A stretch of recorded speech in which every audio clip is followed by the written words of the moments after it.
Hi, I'm Stefanie Mosca with TMC. We're here at ComTel in Las Vegas, and I'm sitting here with Aelea Christofferson, President of ATL Resporg Services. Thank you for being here, Aelea. How are you? Fine. Why don't you tell us a little bit about ATL Resporg Services' involvement at the show today? ATL is here because we market primarily to carriers and resellers and very large end users. We're the oldest, largest independent Resporg. So we serve customers that instead of having their underlying carrier control their toll-free numbers in the national database, they'd like to control it themselves, but they don't actually want to learn how to do that. And so they come to us. We have a test we're giving at the booth that enters in a drawing, and it's to get people to think about things like, one of the questions is, how long should it take you to port a toll-free number? And we get 3 weeks, a week, and we do 98% of them within 72 hours. Wow.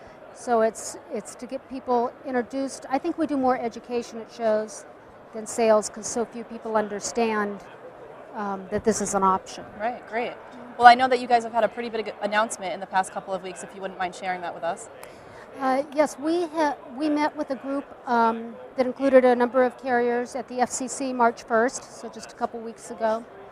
And for the first time since the 1980s, I guess, the control and design of the database that all the toll-free numbers go through, the tariff that controls all that, is going to be of a board of a widespread group of users rather than the Bell operating companies. Just because historically how it worked out, the Bell operating companies still make all the major decisions about toll-free.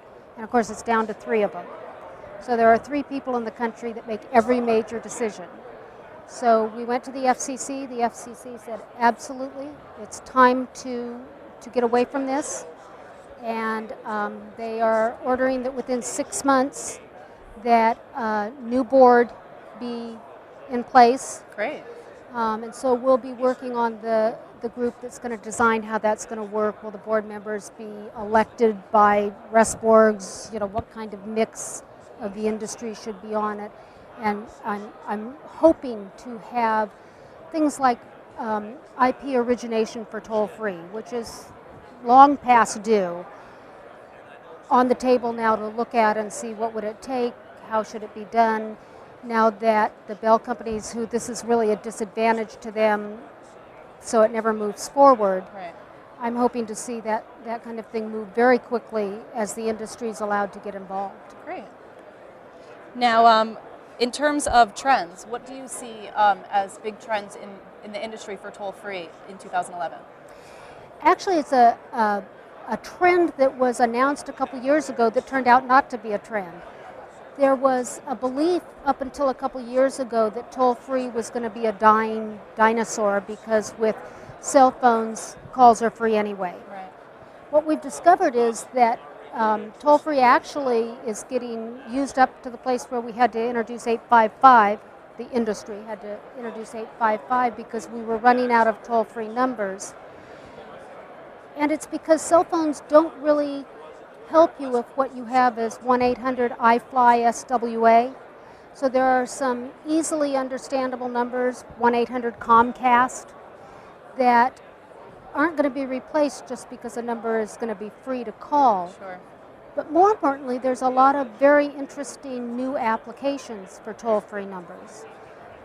Some of them use up a lot of toll-free numbers. The marketing application where there's a different toll-free number in every magazine and every magazine in a community so that advertisers can track not only which magazine did they get the toll-free number out of, but what zip code did the magazine get delivered at.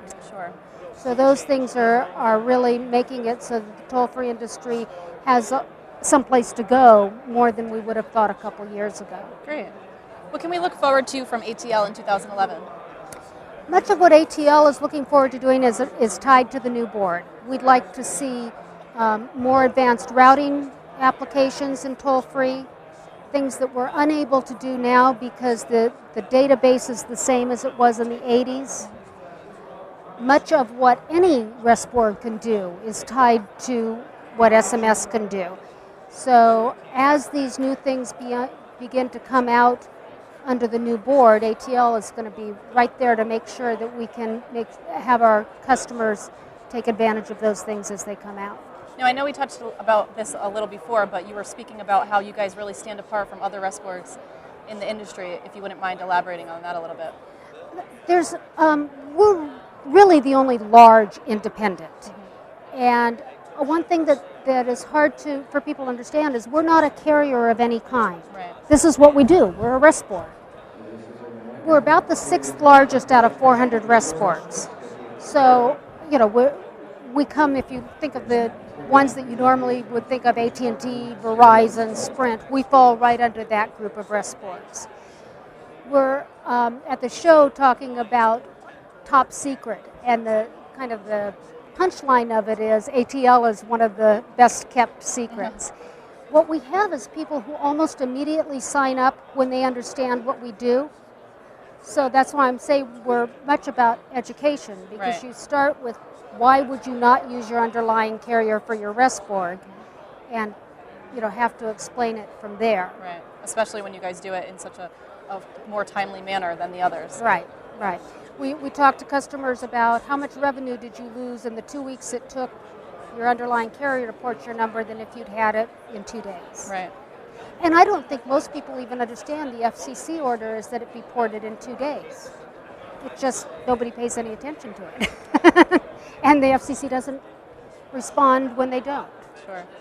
Well, thank you so much for being here.